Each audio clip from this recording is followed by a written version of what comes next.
வணக்கம் நாகஸ்டின். பார்த்தீங்கன்னா திரு சீமான் அவர்களுக்கு நீங்கள் ரொம்ப ஃபேஸ்புக்கில் நான் போட்ட வீடியோவுக்கு முட்டு கொடுக்கீங்க. அதனால அடுத்த வீடியோ சரியா? இந்த கனிம வளங்களை கொள்ளையடித்துன்றார் தானே, ரொம்ப எந்த இடத்துல பேசினாலும் அப்படி தான் பேசுகிறாரு. நம் நாட்டின் வளங்களை எல்லாம் சுரண்டி சாப்பிடுகிறார்கள் அப்படின்னு தானே பேசுகிறாங்க. சரி, அவங்ககிட்ட இருந்து வாங்கி சாப்பிடலாம் அப்படி தானே? அது தப்பு கிடையாது. அவன் கனிம வளங்களை கொள்ளை அடிப்பான், அவன்கிட்ட இருந்து வாங்கி சாப்பிட்றதுலாம் தப்பு கிடையாது. இந்த லட்சணத்தில் உள்ளவங்க தான் உங்கள் அண்ணன் சரியா? அடுத்தது பார்த்தீங்கன்னா அவங்க பிள்ளை எங்கே படிக்க வைக்கிறாங்க நான் கேட்குறேன். ஹிந்தி எதிர்ப்புன்னு பேசுகிறாருல, அவங்க பிள்ளை எங்கே படிக்க வைக்கிறாங்க? International school. பார்த்தீங்கன்னா உலகத்திலேயே 2வது எல்லாருக்கும் புரியக்கூடிய மொழி ஹிந்தி சரியா? அதை நீ படிக்காத, ஆனால் என் பிள்ளை மட்டும் படிக்கலாம், தப்பு கிடையாது. அதே மாதிரி என்னுடைய நண்பர் சென்ட் பண்ணியிருக்காரு, இதை பாரு நண்பா, உலகத்திலே ஆக சிறந்த கல்வியை நான் கொடுப்பேன்னு. கொடுத்ததுக்கு மாடு மேய்க்கோடக்கா? அதுக்கு எதுக்கு படிக்கணும்? அதாவது ஒன்று நீங்கள் புரிஞ்சுவிடுங்க, நமக்கு ஒரு ஈஸியான வழி இருக்கு, ஒரு சுத்து வழி இருக்கு. அப்போ நம்ம எதோ தான் தேர்ந்தெடுப்போம்னா இந்த ஈஸியான வழியை போயிடலாமே அப்படின்னு தான் நினைப்பாங்க. அப்போ ஆகச்சிறந்த கல்வியை நம்ம படிச்சுக்கிட்டு நம்ம மாடு மேய்க்க போவோமா, இந்த வெயிலில் கடந்து கஷ்டப்பட போவோமா, இல்லைன்னா நம்ம படித்த ஒரு வேலைக்கு போவோமா? அப்போ நீங்கள் எதுக்காக வேண்டி ஆகச்சிறந்த கல்வியை கொடுக்கீங்க? நான் சொல்றேன் நண்பா, ஆகச்சிறந்த கல்வியெல்லாம் எதுக்கு தெரியுமா? இந்த சாணி அள்ளுறதுக்கு ஆகச்சிறந்த கல்வி இது. ஆட்டுப்புழுக்கு அள்ளுறதுக்கு, ஆடை குளிப்பாட்டுறதுக்கு, மாடை குளிப்பாட்டுறதுக்கு, இந்த மாதிரிப்பட்ட வேலை தான் ஆகச்சிறந்த கல்வி உங்க அண்ணனோட மொழியில சரியா? அவங்க பிள்ளைக்கு மட்டும் இன்டர்நேஷனல் ஸ்கூலு, மற்றவங்க எல்லாம் பிச்சை எடுக்கணும். இன்னொருத்தவங்க என்னன்னா, உனக்கு அரசியலே தெரியல தம்பி அப்படின்னு சொல்லிட்டு என்ன பேசுறாங்க. நான் கேட்குறேன், அரசியல்னா என்னன்னு கேட்கேன்.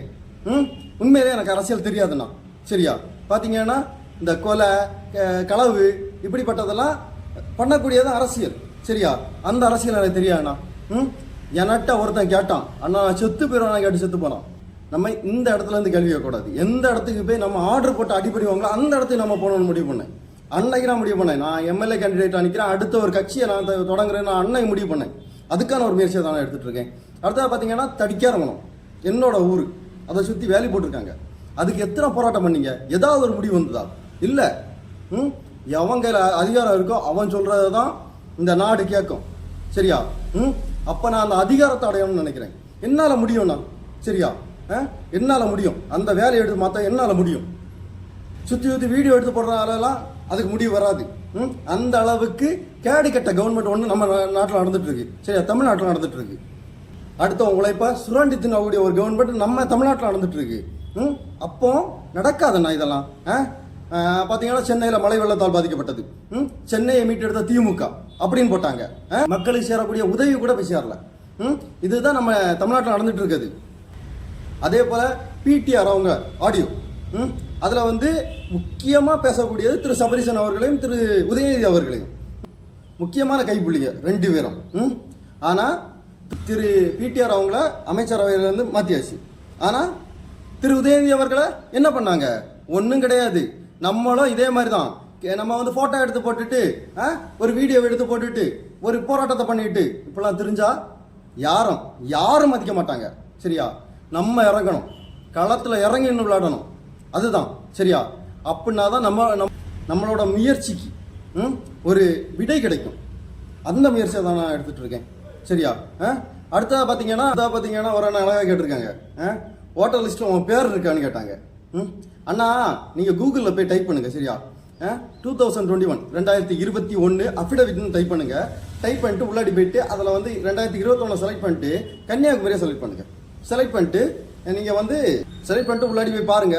பார்த்தீங்கன்னா அதில் என்னோட ஃபோட்டோவோட என் பேர், அதை நீங்கள் டவுன்லோட் பண்ணீங்கன்னா எனக்கு எவ்வளோ சொத்து இருக்கு எல்லாமே சொல்லுவோம். எல்லாமே அந்த இதில் விவரமாக இருக்கும் சரியாண்ணா? நினச்சி பார்க்கவே கொஞ்சம் சிரிப்பாக இருக்கு உண்மையிலே.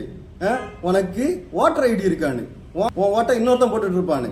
அண்ணா நான் போன தடவை எனக்கு நானே ஓட்டு போட்டேன் சரியா? இந்த திறமை உங்கள்கிட்ட இருக்கா? முதல்ல நான் கேட்குறேன், இந்த திறமை உங்கள்கிட்ட இருக்கா? அதே மாதிரி அட்வைஸ் பண்ணுறீங்க, நல்ல அழகாக அட்வைஸ் பண்ணுறீங்க. தம்பி போய் ஹரியரை கிளியர் பண்ணிட்டு உன் வாழ்க்கையை பாரு அப்படி இப்படின்னு சொல்லிட்டு கமெண்ட் பண்ணுறீங்க. எனக்கு அந்த வாழ்க்கை வேண்டாண்ணா சரியா? என்னோட வாழ்க்கையில் எனக்கு அந்த சர்டிஃபிகேட் வேண்டாம் சரியா? நான் அப்படிப்பட்ட வேலை தான் பார்த்துட்டு இருக்கேன், அதனால எனக்கு வேண்டாம் சரிண்ணா. உங்கள் அண்ணன் வீட்டு வாடகை எவ்வளோ கொடுக்குறாரு? நான் கேட்குறேன். இதை நான் ஏற்கனவே உங்கள்கிட்ட கேட்டேன். உங்கள் அண்ணன் வீட்டு வாடகை எவ்வளோ கொடுத்தாரு? 2 லட்சம் ரூபா. இந்த 2 லட்சமும் எனக்கு 1 வருஷம் சம்பளம்ண்ணா. சரியா? இதை நோகாமல் தின்னுட்டு இருக்காரு அவரு. 2 லட்சம் ரூபாய இது போதாதுன்னு இந்த அவர் வளர்க்குற செல்ல பிராணிகள் அதுக்கு தனியாக ஒரு இடத்துக்கு வாடகை கொடுத்து என்ன பண்ணுறாரு? அதை வளர்த்துட்டு இருக்காரு. இதெல்லாம் யாரோட பணம்? கிட்டத்தட்ட கவர்மெண்ட்னா எப்படி இயங்கும்? பார்த்தீங்கன்னா நம்மளோட வரி பணத்தை எடுத்து என்ன பண்ணுவாங்கன்னா நமக்கே திருப்பி செலவு பண்ணுவாங்க. அப்போ நீங்கள் கொடுக்கக்கூடிய பணம் அதுவும் கவர்மெண்ட் காசு மாதிரி தான். சரியா? அவரோட காசு இல்லை, அவரோட உழைப்பில் வந்து அந்த காசு வரல. சரியா? அவர் வேலைக்கு போகிறதும் கிடையாது. அப்போ 2 காசும் ஒன்று தான். கவர்மெண்ட் காசும் நீங்கள் வந்து அன்பளிப்பாக கொடுக்கக்கூடிய காசும் ஒன்று தான். சரியா? அப்போ இதை எடுத்து என் 10,000 ரூபா வீட்டில் இருந்தால் அவருக்கு இருப்பு வராதா? லட்சக்கணக்கில் கொடுத்தா இருக்கணுமா ஒரு வீட்டில்? அப்போ நான் என் வாழ்க்கையை வாழக்கு நான் உங்களை யூஸ் பண்ணிக்கிறேன். நான் ஆடம்பரமாக வாழக்கு உங்கள் வாழ்க்கையை நான் யூஸ் பண்ணிக்கிறேன் அப்படின்னு சொல்லிட்டு தானே திரு சீமான் அவர்கள் பண்ணிட்டு இருக்காங்க. இந்த அரசியல் தான் நான் வெறுக்கிறேன். வந்து என்ன கிழிக்க போறாரு? நான் என்ன கிழிக்க போறாரு? இங்க பதில் சொல்லுங்கண்ணா. இவரும் ஒரு விதத்தில் தமிழ்நாட்டுக்கு கிடைச்ச மிகச்சிறந்த துரோகி தான். பார்த்தீங்கன்னா மணல் கடத்தலை பற்றி பேசுவார், ஆனால் அவன்கிட்டே வாங்கி சாப்பிடுவார். இவரும் ஒரு துரோகி தானா? சரி, நன்றி, வணக்கம். இன்னும் கமெண்ட் பண்ணுங்க, அடுத்ததான் வரும் வீடியோ.